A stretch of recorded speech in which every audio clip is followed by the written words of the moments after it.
प्रकाश। विभिन्न वस्तुओं को हम कैसे देख पाते हैं? विभिन्न वस्तुओं को हम उन वस्तुओं से उत्सर्जित या परिवर्तित होकर आने वाले प्रकाश से देख पाते हैं। आपतित किरण किसे कहते हैं?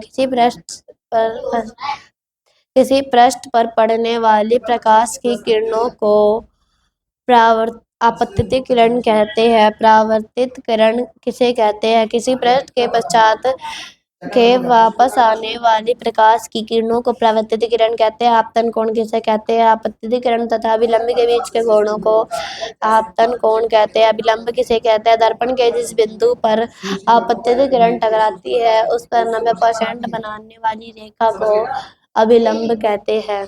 परावर्तन कोण किसे कहते हैं? परावर्तन किरण तथा विलंब के बीच के कोण को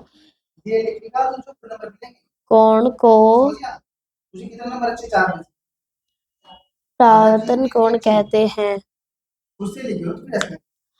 पार्श्व परिवर्तन किसे कहते हैं? समतल दर्पण द्वारा बने प्रतिबिंब को में वस्तुओं का बाएं भाग दाईं ओर, दायां भाग बाईं ओर दिखाई पड़ता है। इस परिघटना को पश्चात परिवर्तन कहते हैं। यदि परावर्तन किरणें किसी अन्य दर्पण पर आपतित हो तो क्या वे फिर परावर्तित हो सकती है? हाँ। उदाहरण, एक शीशे में दूसरे शीशे की सहायता से प्रतिबिंब बनाना। परिदर्शियों का उपयोग कहाँ कहाँ होता है? पनडुब्बियों, टैंकों तथा बंकरों में छिपे सैनिकों द्वारा बाहर में वस्तुओं को देखने के लिए परिदर्शियों का उपयोग होता है। विक्षेपण किसे कहते हैं? प्रकाश के अपने रंगों में विभाजित होने की घटना को प्रकाश का विक्षेपण कहते हैं। जब सफेद रंग का प्रकाश प्रिज्म से निकलता है तो यह 7 रंग में विभाजित होता है। ये कौन पढ़ेगा? इस प्रकार का लेंस होता है। चलचित्र किस प्रकार देख पाते हैं? यदि हम अनेक भिन्न चित्रों को अनेक नेत्र के सामने 24 प्रतिबिंब प्रति सेकंड 16 प्रति सेकंड की दर से अधिक की दर से परावर्तित हो देखते हैं। यदि हम नेत्र पर प्रति सेकंड 16 या उसके अधिक दर पर गतिशील वस्तु के प्रतिबिंब देखें तो वे हमें चलचित्र की भांति क्यों दिखाई देती हैं? क्योंकि यहाँ पर बने प्रतिबिंब का प्रभाव वस्तु को हटा लेने पर परंतु की समाप्त नहीं होता। यह लगभग 1/16 सेकंड तक बना रहता है। वह न्यूनतम दूरी जिस पर नेत्र वस्तु को स्पष्टता देख सकते हैं कितनी है? 25 सेंटीमीटर। मोतियाबिंब क्या है?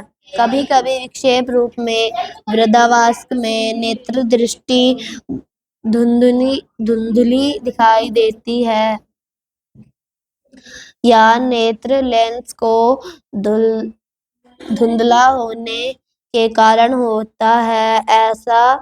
ऐसे में कहा जाता है कि मोतियाबिंब विकसित हो रहा है। इसके दृष्टि कमजोर हो जाती है और कभी कभी अत्यधिक गंभीर रूप ले लेता है।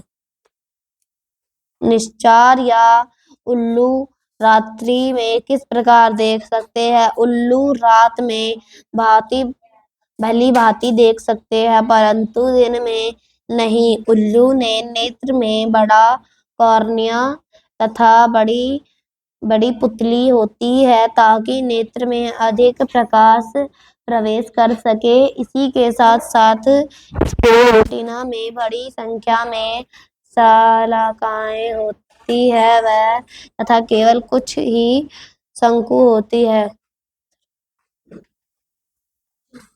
तितली के नेत्रों की क्या विशेषता होती है? तितली के नेत्रों बड़े होते हैं जो संतरों नेत्र के मिलाकर बने प्रतीत होते हैं। यह केवल सामने या पार्श्व में ही नहीं बल्कि पीछे की ओर भी दिख सकती है। क्या चाबुस विकृति वाले व्यक्ति पढ़ सकते हैं? हाँ, बैल पद्धति की सहायता से पढ़ सकते हैं। बैल पद्धति किसे और कब विकसित की गई? बैल पद्धति लोही बैल ने सन 1821 में विकसित की। संसाधन के कितने वर्ग प्रकार होते हैं? संसाधन के 2 प्रकार होते हैं। अप्रकाशिक संसाधन, प्रकाशिक संसाधन। अप्रकाशिक संसाधन उदाहरण सुभाष संसाधन, संसाधन साधन तथा इलेक्ट्रॉनिक साधन। प्रकाशिक साधन उदाहरण दी फोक्सी लेंस, रंजीत लेंस, दूरबीनी साधन आदि। चाबुक विकृति युक्त व्यक्ति कैसे पढ़ना सीखते हैं? चाबुक विकृति युक्त व्यक्ति बैल पद्धति को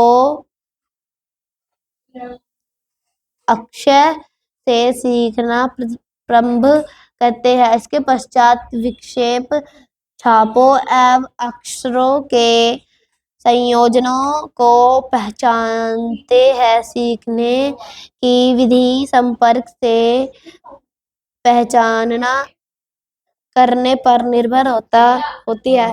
भैया हो गया।